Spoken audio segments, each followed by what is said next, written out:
suaranya ya Pak, di unmute. Oke, boleh dengar saya sekarang? Ya Pak, ya. Oke, Suaranya bismillah. jelas sekali, ya. Ya, saya teruskan ya. Oke. Bismillahirrahmanirrahim. Assalamualaikum warahmatullahi taala wabarakatuh. Yang hormat Bapak Rektor, Bapak Kanwil, Bapak Ridwan Shah, Bapak Dekan Fakultas Usuluddin Adab dan Dakwah AIN, juga dosen-dosen, kaunselor, juga penyuluh-penyuluh agama, juga anak-anak pelajar yang hadir hari ini. Terlebih dahulu selawat serta salam kepada junjungan besar Nabi Muhammad sallallahu alaihi wasallam, dan mohon saya juga ingin menyampaikan terima kasih kepada teman-teman di AIN, khasnya di Fakultas Usuluddin Adab dan Dakwah kerana mengundang saya hari ini.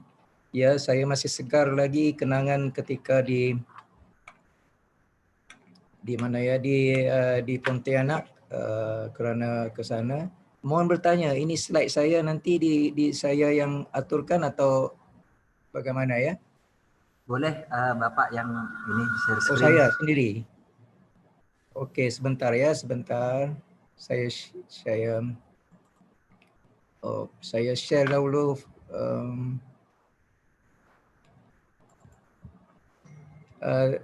dari saya ya, apa ini slide ini, bukannya dari panitia di sana. Iya. Oh ya. Apa bisa sudah lihat sekarang slide saya?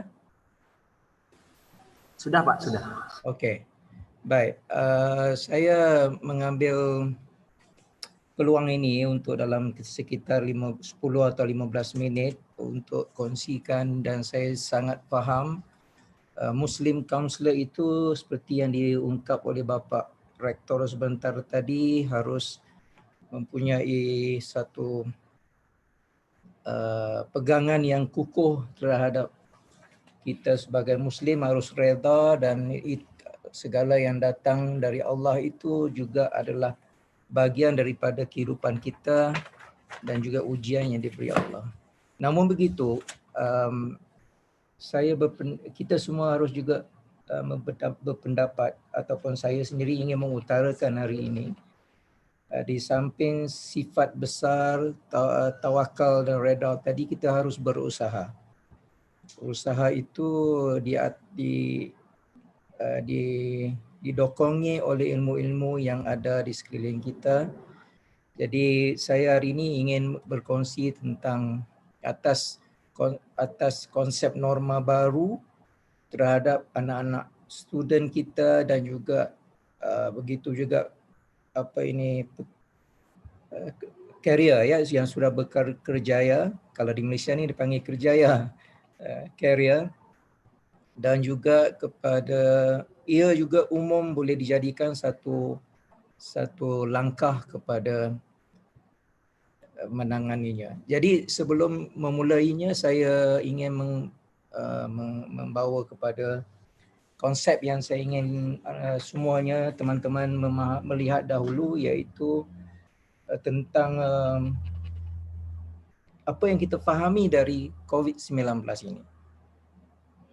Kalau dalam kaunseling, manusia sering berubah bila didatangi dengan satu insiden. Saya selalu juga mengungkap pada kawan-kawan, Allah sedang reboot kita semua, sedang reset semua kita.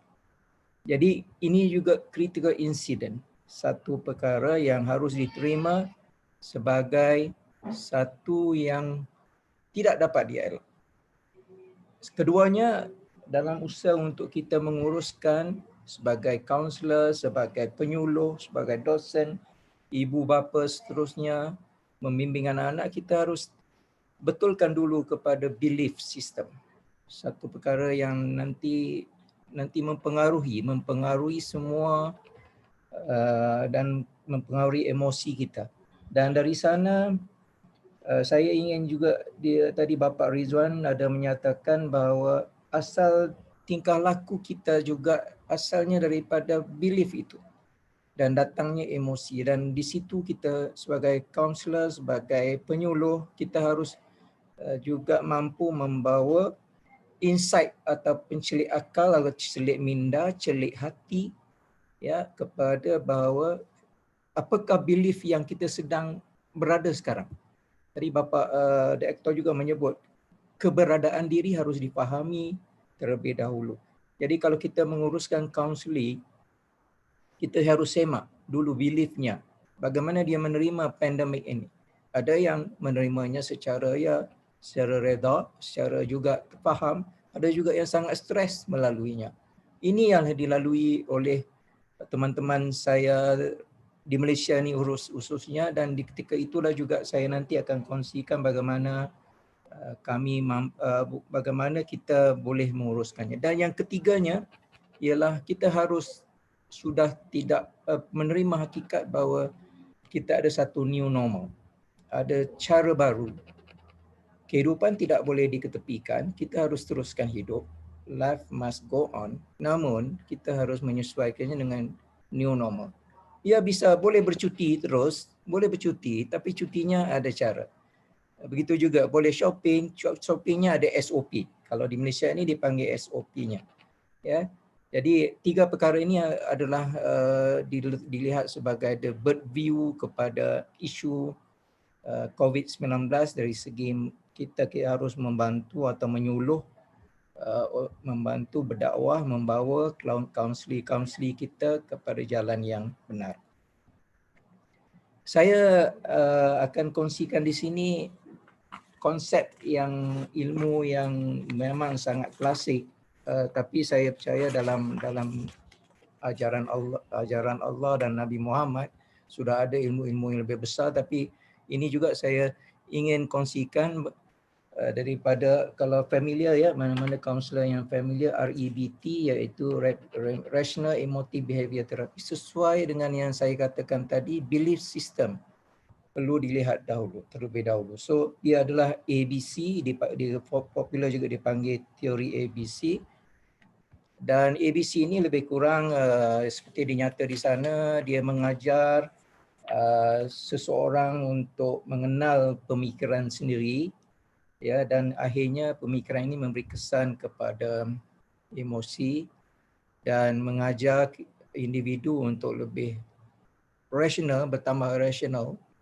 Dan yang ketiga itu dalam perkataan-perkataan yang digunakan, perkataan semestinya, perlu, aku wajib, itu adalah perkataan yang kadang-kadang dalam konteks yang tidak rasional. Konteks ya, bukan kontennya sudah rasional. Misalnya dalam agama mengajar wajib kita untuk solat dan menyembah Allah, zikir dan sebagainya itu. Tapi ini dalam konteks, kerana ada masanya terlalu kita taksub wajib melaksanakan sesuatu perkara tanpa meninggalkan rasional kita, pemikiran rasional kita. Jadi dalam keadaan pandemik ini, COVID-19, wajib kita faham bahawa kita tidak dapat elak. Di mana-mana curug rantau dunia kita tidak dapat dielak untuk menempuh COVID ini.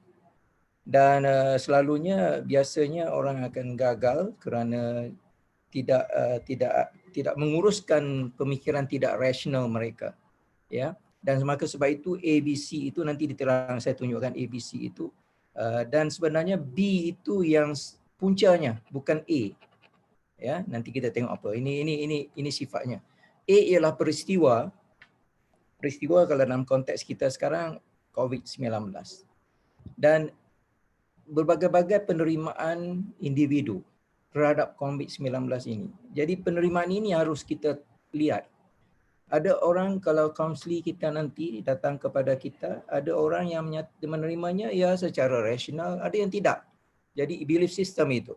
Dan akhirnya mendatangkan emosi, memberi kesan kepada emosi. Maka sebab itu dikata ABC. Dan tugas kita tuan-tuan dan puan-puan, yang saya bapa-bapa, ibu-ibu ya, yang ingin saya kongsikan sebentar ini nanti ialah bahagian D-nya.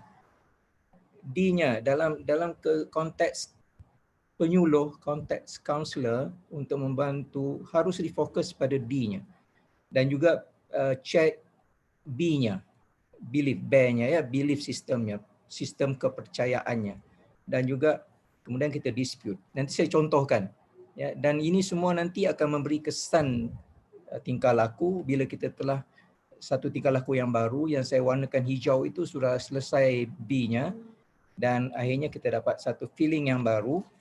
Dan saya terangkan di sini salah satu lagi perkara yang harus kita kongsi dalam perbincangan ini. Ya, ada yang tak angkat tangan mau bertanya. Boleh saya selesaikan dulu ya, Firdaus ya.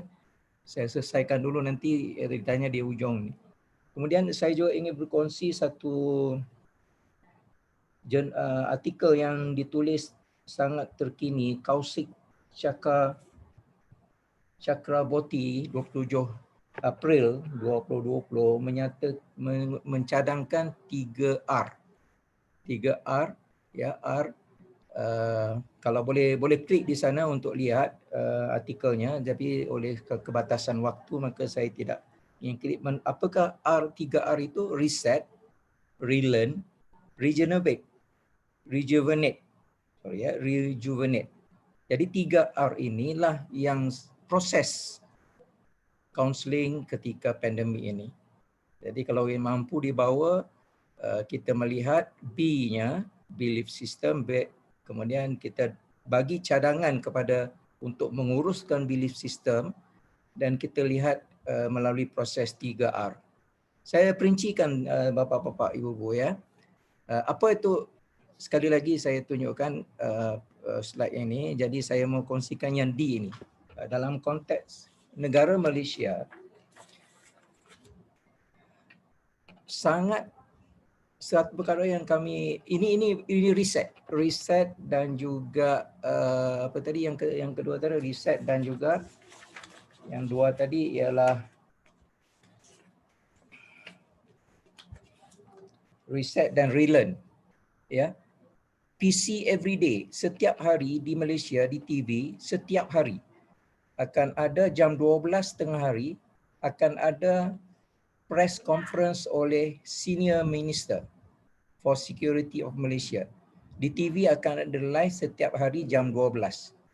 Jadi Senior Minister ini akan menceritakan dari segi polisi, peraturan baru dan pengaktifan SOP, pengubahsuaian SOP dan PC ini everyday. Dalam konteks kaunselor, saya percaya ini harus diberi penekanan kepada kaunseling kerana kaunseling harus faham, dan di Malaysia maklumat ini sudah di hujung jari oleh ramai rakyat, semua rakyat Malaysia. Jadi ada beberapa perkara ada SOP-nya ya, ada zon waktunya, ada limitasi dan sebagainya. Ini diberikan oleh Senior Minister of Secretary. Kita di Malaysia ada MKN, Majlis Keselamatan Negara. Setiap pagi ketika di awal-awal dulu, MKN bersidang mesyuarat every morning.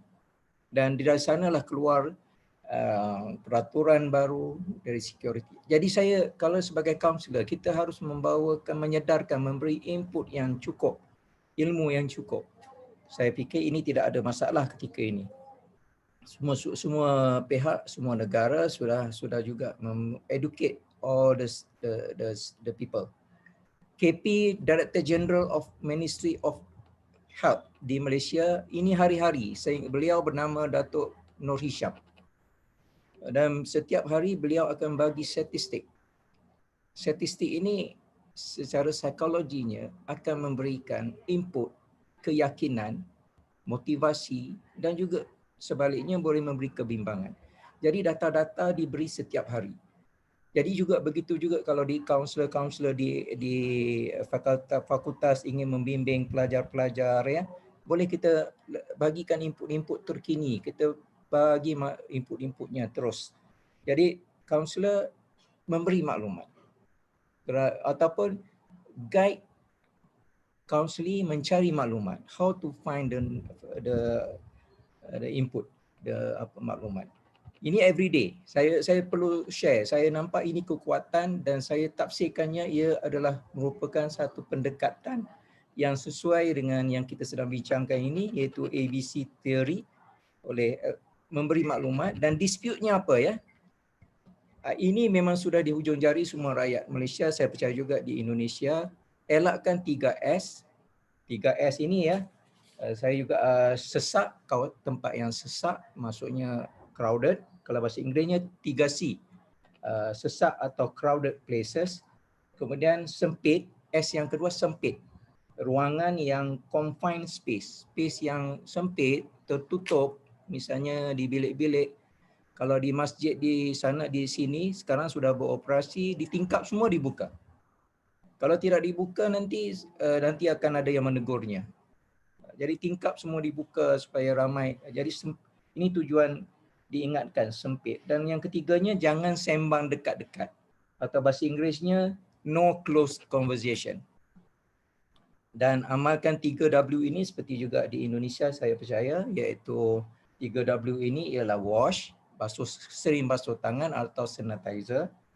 Warn, memberi amaran untuk jarak supaya jangan dekat lebih kurang dari 1 meter. Dan juga wear, masker. Jadi ini adalah peranan kaunselor kerana ada anak-anak yang mungkin tidak faham ini.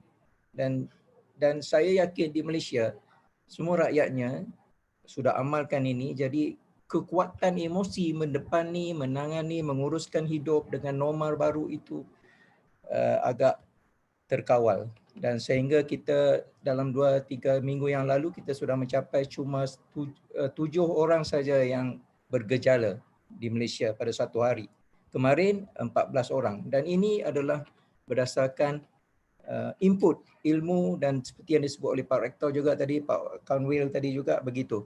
Kita harus menyedarkan dan memberi maklumat. Jadi dalam teori ini pun juga memberikan segala maklumat itu sebenarnya adalah menguruskan irrational belief. Dan ini adalah istilah yang di Malaysia ini kita ada lockdown. PKP itu pengawalan perintah kawalan pergerakan. Mulanya 18 Mac hingga 9 Jun, kemudian ada wilayah, ada kawasan yang dikenakan PKPB. Salah tu, ada kurang ya, PKPD, sorry.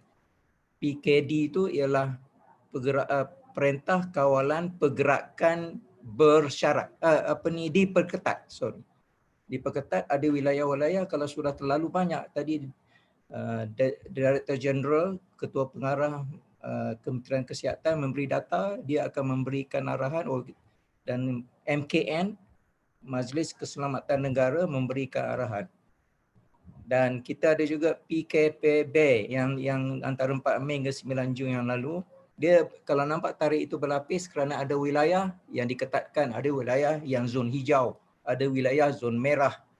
Jadi ini semua dibagi kepada rakyat every day. Dan di sinilah saya sangat ingin membawa kaunselor-kaunselor give as much input to our client. Kerana input ini membantu. Dan terakhir kita mulai 10 Juni yang lalu, kita ada PKPP, iaitu perintah kawalan pergerakan pemulihan. We are in the zone of pemulihan. But sekarang ini jika ada wilayah yang tinggi tiba-tiba statistiknya naik kembali, maka kita akan balik, daerah itu akan diperintahkan kepada PKP. Ini semua every day, setiap hari diberikan. Kecuali dalam minggu yang lalu sudah dinyatakan bahawa ini akan dilakukan dalam seminggu 3 kali. Dalam seminggu 3 kali akan ada press conference ini. Jadi dengan maklumat yang dibagikan kepada rakyat ataupun kaunseling kita dalam konteks kaunseling, kita sudah memberikan belief system. Kita dulu mungkin awal-awal saya percaya, saya sendiri juga awal-awal bimbang sungguh dengan pandemik ini. Tapi bila kita sudah dengar maklumat, dengar statistik, dengar apa lagi tindakan SOP yang kita yakini, ya kami telah jalani kehidupan seperti biasa, tapi dengan hati-hati menjaga SOP itu. Kerana semua data-data telah dibagi oleh pihak-pihak pemerintah. Dan ini yang saya katakan sangat mengubah belief system itu dengan maklumat. Ya, kalau dalam counselling. Jadi kalau lihat semula dia jadi E, jadi E itu apalah, iaitu effective new thinking, mana kita ada satu, akhirnya kita yakin bahawa kita boleh lalui. Hampir ramai rakyat Malaysia sekarang sudah yakin, dan kalau putar-putar di kota-kota di Malaysia ini, sudah ramai rakyat-rakyat yang sudah mengamalkan kehidupan biasa, tapi mereka tetap jaga semua itu. Di kedai-kedai, di warung-warung, ada semua tanda-tanda limitasi-limitasi. Kalau pergi ke bank, sama juga saya percaya di Indonesia, kalau di dalam satu masa ketika bank itu cuma dibenarkan 3 orang saja berada dalam bank. Selesai 1 orang keluar. Saya percaya semua negara, dan ini semua rakyat telah mematuhi. Kerana apa? Maklumat yang diberi dari awal oleh semua pihak pemerintah itu jelas dan meyakinkan. Jadi sebagai kaunselor, ini harus juga dibawa kepada kaunseling kita. Dan akhirnya kita rasa terapeutik yang baru. Terapeutik ialah rasa selamat. Ya, dan ini yang kami sedang rasakan di Malaysia, rasa selamat. Anak-anak kuliah semua, pelajar-pelajar di kuliah, ya, nanti saya share juga. Dan inilah yang selalu ada di mana-mana, elakkan 3S atau 3C, dan inilah poster-poster yang mana-mana nampak. Dan kita ada teks, pemerintah ni ada bagi teks, hashtag. Hashtag di Malaysia adalah kita jaga kita. Kalau dikaji daripada segi bahasa NLP, misalnya kalau kita tengok, kita jaga kita, maksud kita meletakkan tanggungjawab semua bagi semua, menjaga semua orang. Hashtag kita jaga kita, that is dari Kementerian Kesihatan dan pemerintah kami. Dan itulah hashtag yang selalu, dan saya secara peribadi lihat dia sangat yakin, dan inilah dia yang saya sebut tadi, perkara inilah yang menjadi kunci, dan dalam REBT itulah peringkat D-nya, memberi maklumat kepada semua warga, dan maklumat itu dari satu sumber saja. Ya, satu perkara penting lagi, di Malaysia ini satu sumber saja. Kalau ada pun orang yang lain mengatakan tadi, ialah kembangan dari sumber itu. Misalnya di masjid, di Malaysia ini ada 13-14 negeri. Setiap negeri, masjidnya tidak boleh beroperasi. Kalau sudah di Kuala Lumpur sudah beroperasi. Kalau di Melaka ini belum boleh. Kerana menunggu arahan daripada pemerintah penguatkuasa agama di Melaka. Jadi masjid kami ada negeri yang bermula lewat kerana bergantung kepada pemerintah di kawasan wilayah. Jadi dari satu sumber juga. Daripada MKN, Majlis Keselamatan Negara, dan turun kepada semua pihak berkaitan. Jadi kalau dari segi kuliah, tentu juga perlu ada urusan usaha-usaha daripada pihak pengelola, misalnya penyesuaian kaedah kuliah. Kita sudah banyak online di Indonesia juga, saya fikir ini sudah jadi norm baru dan diterima. Kemudian penyelesaian kaedah peperiksaan, ada ujian juga kita online, ada ujian. Dulu kita tidak boleh fikir, kalau dosen-dosen, ya, sekarang kita boleh fikir bagaimana nak menjalankan ujian-ujian online. Dan dari government, dari pemerintah juga ada support. Setiap student itu dia beri RM200. Dan diberi wifi percuma 1 gig satu hari. Ini adalah support yang harus diberi. Saya kongsi di Malaysia, dan di pensyarahnya pula atau dosennya, dia ada sistem PA, yang mana setiap PA di bawah jagaan saya ada 50 orang pelajar, saya perlu pergi dapatkan mereka one by one. Saya juga percaya di Indonesia juga mengamalkan begini, dan kita bantu student-student kita. Dan di sinilah juga peranan kaunselor mungkin boleh membantu dosen-dosen juga, menjadi konsultan kepada dosen untuk turun ke bawah. Dan ini menurut Arif. Dan manakala karier pula work from home biasa, jadual anja 20%, maksudnya satu kantor itu dia ada limitasi. Ada yang membenarkan 20% saja warga kerja datang bertugas. Ada yang 50%, ada 70%. Kalau contohnya saya sendiri, saya sudah bersara dari UTM.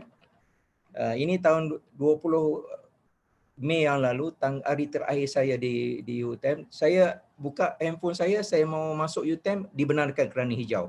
Besoknya saya tidak dibenarkan lagi, kuning. Jadi guard, saya percaya ini juga di Indonesia juga ketat dijaga begini, dan ini adalah bagaimana kita mengatur.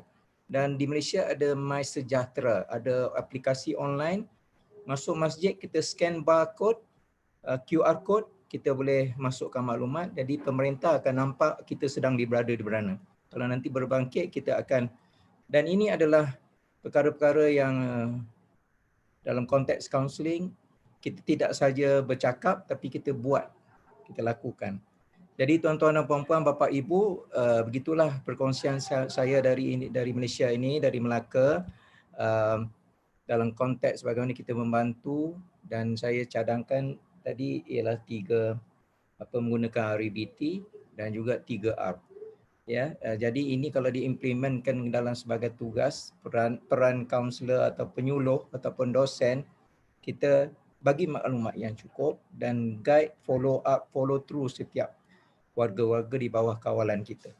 Tadi ada yang bertanya, Bu Amelia, bagaimana mau saya itu kan atau kita himpun nanti?